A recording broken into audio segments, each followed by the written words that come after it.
My name is Chloe, and I was exactly 20 minutes away from boarding a transatlantic flight to Paris when my brother made the single most catastrophic financial decision of his entire life. I was 30 years old, standing in the middle of a crowded international terminal, clutching my passport and a carry-on bag. I was heading to a prestigious viticulture conference to represent our family's historic 100-acre vineyard in Napa Valley. The soil of that estate was practically running through my veins. I had spent the last 8 years of my life working 80-hour weeks, waking up before dawn to check the irrigation lines, monitoring soil acidity, and pulling our harvests back from the brink of financial ruin. Then, my phone vibrated in my hand. It was my older brother, Julian. The moment I answered, his voice came through the speaker, dripping with a toxic, triumphant arrogance that made my stomach tighten. "I just did it," Julian sneered over the line, not even bothering to say hello. "I just signed the final papers to sell the estate to a corporate agricultural conglomerate for $4 million in cash." I stood perfectly still as the airport terminal buzzed around me. I didn't say a word. "Don't bother rushing back to pack your bags either," he continued, laughing a sharp, cruel laugh. "The earnest money already cleared, and I transferred every single dollar of my cut into Mia's startup. Her company needs the capital far more than some dirt-obsessed farmer like you. By the time you get back from France, the bulldozers will be there. You are officially evicted, Chloe. The property is mine, the money is mine, and you are cut off." If you have ever had a family member who viewed your hard work not as a contribution, but as an insult to their own laziness, you know exactly the kind of venom that was in his voice. He waited for me to cry. He waited for me to scream, to beg him to reconsider, to ask him where I was supposed to live. But I didn't cry. Instead, a cold, incredibly sharp smile spread slowly across my face. I didn't utter a single syllable. I simply hung up the phone, walked directly to the airline counter, canceled my boarding pass, and headed straight for the rental car terminal. Julian truly believed he had found a secret, masterful loophole to destroy my life and steal our family's legacy. He was completely oblivious to the fact that he had just signed his own absolute legal and financial death warrant. Before I tell you exactly what Julian didn't know and what happened when I pulled up to the estate 2 hours later, let me ask you a quick question. What time is it for you right now, and where are you watching this from? I'm always curious to see how far these stories travel. To fully comprehend the staggering depth of Julian's stupidity, you have to understand the lifetime of resentment that built the foundation for his betrayal. Our grandfather, Arthur, was a legendary figure in California wine country. He was a man of iron-clad principles, relentless discipline, and a profound respect for the natural world. He built our vineyard from 50 acres of raw, untamed brush into a multi-million-dollar estate. I was the grandchild who shadowed him. I learned the precise chemistry of the earth, the complex seasonal weather patterns, and the grueling labor required to keep a vineyard alive. Julian, who was 2 years older than me, lived his entire existence as the quintessential, spoiled golden child. Our mother had always coddled him, quietly bailing him out of his endless gambling debts, failed tech startups, and reckless investments. Julian viewed my devotion to the vineyard with absolute disdain. He convinced himself that because I was willing to do the physical labor, I was merely a worker, while he was the rightful aristocratic king of our grandfather's empire. This toxic entitlement mutated into something actively dangerous when Julian met Mia. Mia was a masterfully manipulative social climber running a hemorrhaging, trend-chasing cryptocurrency fashion brand that was on the absolute brink of federal bankruptcy. She instantly recognized Julian's fragile ego and amplified his narcissism. She spent months whispering in his ear that I was a selfish gatekeeper, stealing the wealth that was rightfully his. She needed a massive, immediate injection of cash to save her failing business and fund her lavish lifestyle. When our grandfather passed away a year ago, the reading of his will sent Julian into a quiet, venomous rage. Grandfather Arthur had left the physical deed to the land, the actual dirt and the farmhouse structure, to Julian, citing an old, archaic family tradition. Julian thought he had won. He thought he possessed the ultimate power to liquidate the estate and leave me with nothing. When I announced I was leaving the country for a week-long conference, Julian and Mia saw their golden, unmonitored window of opportunity. They quietly listed the estate on a private commercial real estate network, desperate to attract a corporate cash buyer who wanted to tear up the historic vines and build a massive mechanized industrial farming facility. But Julian, in his frantic, greedy rush to steal my life's work, failed to read the secondary trust documents. You see, my grandfather was a visionary, but he was not a fool. He knew exactly what Julian was capable of.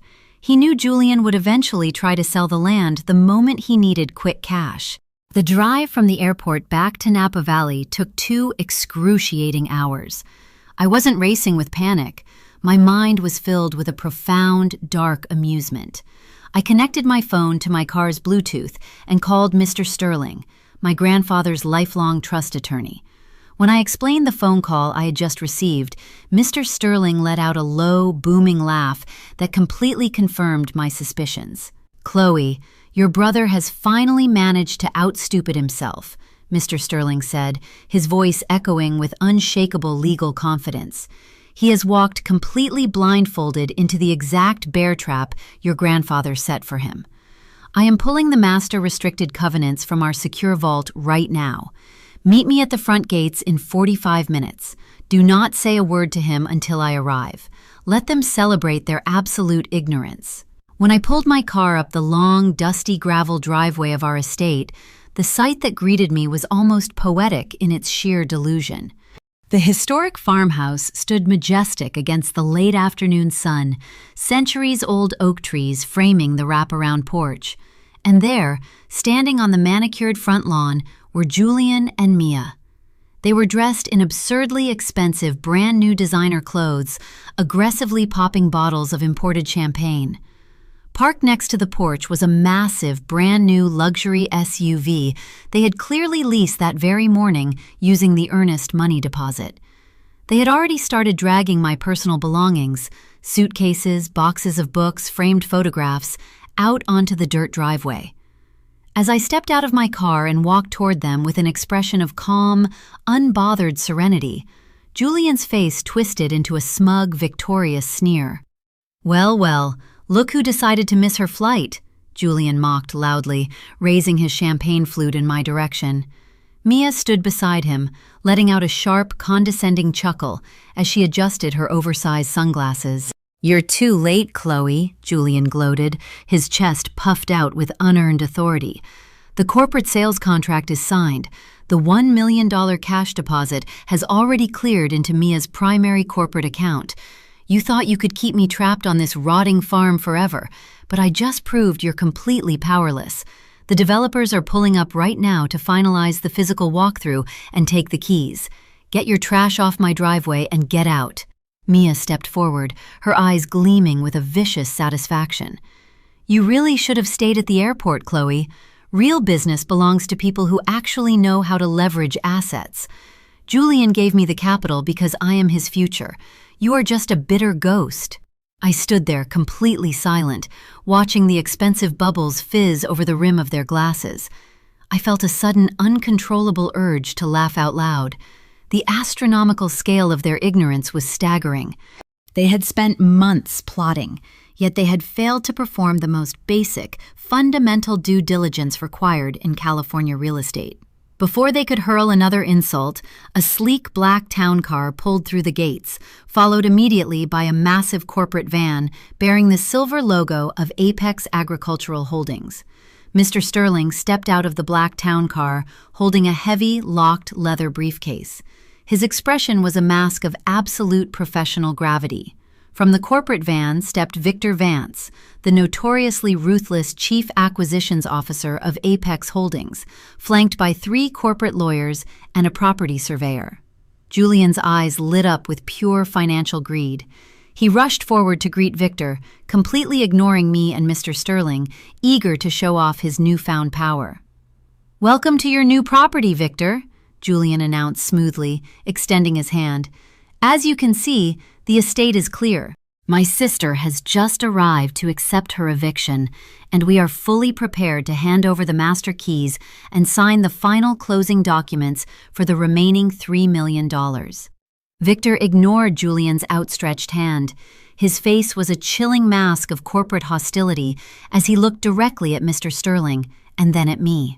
"We have an immediate, catastrophic issue, Julian," Victor said, his voice dropping into a menacing low register that caused Julian's smug smile to falter instantly. "Our secondary title insurance firm just flagged a massive, permanent block on the electronic registry less than 30 minutes ago. They refused to underwrite the development policy. I brought my legal team here to find out exactly why you guaranteed us an unrestricted fee-simple title to a property you apparently do not legally control." Mia's face drained of color. She stepped into Victor's space, her voice turning sharp and defensive. "That is completely impossible. Our paralegal verified the deed. Julian's name is explicitly listed on the registry as the sole owner of the land. The deposit is already locked in my corporate accounts, and the contract is legally binding." Mr. Sterling stepped forward calmly. He opened his leather briefcase with a deliberate, slow precision that amplified the suffocating tension on the lawn. He pulled out a thick document bound in heavy legal tape and handed it directly to Victor's corporate lawyers. "What your discount paralegal failed to realize, young lady," Mr. Sterling said with a chillingly polite smile, "is that you only verified the surface deed. You completely failed to pull the master restricted covenants established by Arthur Vance prior to his passing." Mr. Sterling turned to the corporate team. "Let me introduce myself. I am the primary trustee of the Vance estate, and this is Chloe, the sole, absolute owner of the estate's water rights." Victor's corporate lawyers rapidly scanned the documents. Their eyes widened in pure professional horror as they realized the catastrophic trap they had been dragged into by Julian's greed. The lead corporate attorney looked up at Victor, his voice trembling slightly. "Sir, it's ironclad. The grandfather legally severed the physical surface dirt from the subterranean water rights and riparian access 2 years ago. Julian inherited the dirt. But every single drop of water beneath this land, the rights to the bordering river, and the agricultural irrigation permits sit in an unbreakable private trust managed exclusively by Chloe." The lawyer took a breath before delivering the final blow. "Julian just sold us 100 acres of useless, barren dust. We legally cannot pump a single drop of water to sustain a commercial crop without Chloe's explicit, notarized permission. He has zero legal title to the water. The land is completely worthless to us." The silence that fell over the front lawn was absolute, broken only by the sudden, ragged breathing of my brother as the reality of his monumental stupidity began to crash down on his consciousness. Victor slowly turned to face Julian. His eyes burned with a terrifying corporate fury that made Julian visibly take a step backward, nearly tripping over his own expensive designer shoes. "You pathetic, fraudulent little worm," Victor hissed through clenched teeth, his voice shaking with a rage that completely shattered the peaceful afternoon ambiance. "You signed a corporate sales agreement guaranteeing Apex Holdings clear, unencumbered access to commercial utilities. You took a $1 million cash wire deposit from our investment fund under false pretenses. You have committed deliberate, high-level real estate fraud and grand larceny against a multi-billion-dollar conglomerate." Julian panicked completely. His voice cracked into a high-pitched, desperate whine as he reached out toward his girlfriend, his hands shaking uncontrollably. No, wait! There has to be a simple misunderstanding. The money is safe. Mia, give them back the deposit right now. Just wire the funds back from your corporate account so we can cancel this contract. Mia, do it now! Have you ever watched a manipulative social climber realize the ship is sinking and instantly prepare to throw everyone else overboard to save herself? Mia looked at Julian with an expression of pure, icy disgust. She violently tore her arm away from his grasp, taking 3 deliberate steps backward, completely separating herself from his legal ruin. "Are you completely insane, Julian?" Mia snapped loudly, her voice dripping with venomous contempt. "I am not transferring a single dollar back to these people. That money was legally wired into my fashion corporation as a primary business investment. I have already used the entire $1 million to pay off my luxury vendor debts, secure a lease in Manhattan, and settle my corporate tax penalties. The money is gone, Julian. It belongs to my brand now." Julian stood entirely paralyzed, staring at the woman he had ruined his life for.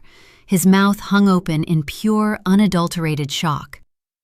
"I had absolutely no idea you forged your grandfather's property disclosures," Mia continued, raising her voice so the lawyers would hear. "You told me you had full authority to sell this land. I am the innocent victim of your pathetic lies, and I am absolutely not going to prison for your stupidity. We are completely finished." She had discarded him in less than 60 seconds, the exact moment the trap closed. Victor let out a cold, brutal laugh. He pulled out his smartphone and dialed a direct number with terrifying finality. "You two delusional idiots can argue about your stolen funds in a federal courtroom," Victor said coldly. He spoke into the receiver. "This is Victor Vance. I need our white-collar litigation unit dispatched immediately, and get the local authorities on the line. We have a major fraud suspect on site who has just misappropriated $1 million of our corporate capital. Secure an immediate freeze on all connected accounts." Julian gasped for air, his face turning an asymmetric shade of ghostly white. He collapsed onto his knees in the dirt, the very dirt he thought made him a millionaire.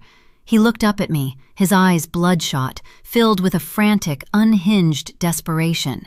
"Chloe, please," he sobbed, his voice cracking. "Please, just sign the water rights over to them. You can't let them put me in prison. We're blood. I'm your brother." I looked down at him. I thought about the 80-hour weeks. I thought about the blistering sun, the calloused hands, and the deep, abiding love I had for the vines surrounding us. I thought about how easily he had told me I was evicted just an hour prior.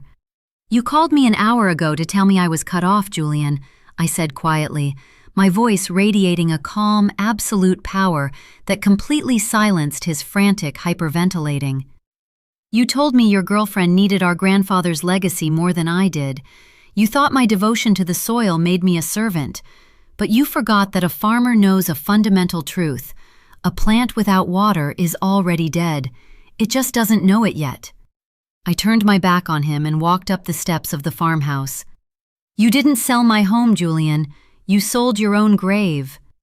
The months following the explosive showdown on the front lawn passed in a frantic, exhausting blur of corporate litigation and absolute ruin for my brother. Facing the immediate, terrifying certainty of a multi-year federal prison sentence for high-level fraud, Julian's defense team completely collapsed. To avoid the maximum criminal sentence, he agreed to a strict plea deal. He was forced to forfeit the physical deed of the land back to the bank to cover the massive civil damages he owed to the conglomerate. Because a massive plot of agricultural land without any legal access to water is functionally worthless on the open market, the property went to a quiet bank auction. I used the capital from my independent trust to purchase the physical deed to the land for pennies on the dollar. Within 6 months, I successfully legally merged the surface deed with my water rights, bringing the entire unencumbered estate fully under my absolute control. Mia's luxury fashion brand collapsed into absolute bankruptcy overnight. Her accounts were aggressively seized by federal prosecutors tracking the stolen corporate funds. Her name became absolute poison in the elite circles she had sacrificed her soul to dominate, and she is currently facing her own intense legal battles for corporate money laundering. My ultimate emotional healing occurred on a quiet, sun-drenched morning when I was walking through my grandfather's private study. Inside an old, leather-bound journal hidden in his desk, I found his final entry, dated just days before his passing. He wrote, Julian genuinely believes he can outsmart the earth. He believes he can sell our family heritage for quick cash the moment I am gone. But I have separated the water from the dirt. Chloe is the only one with the fierce intellect and the unyielding integrity required to protect this legacy. Let him have the dust. She controls the life source. She was always my true heir. Tears of profound, liberating vindication streamed down my face. The ancient wounds of sibling rivalry and family inadequacy permanently evaporated into the wind. The land is safe, the vines are thriving, and the truth has finally set me completely free. After being betrayed by your own flesh and blood for the sake of cheap greed, would you have chosen to show mercy? Or would you have used the cold, absolute weight of the law to let them destroy themselves? Share your thoughts and your own stories in the comments below. Hit that like button, and don't forget to subscribe to stay with us for more incredible stories of empowerment.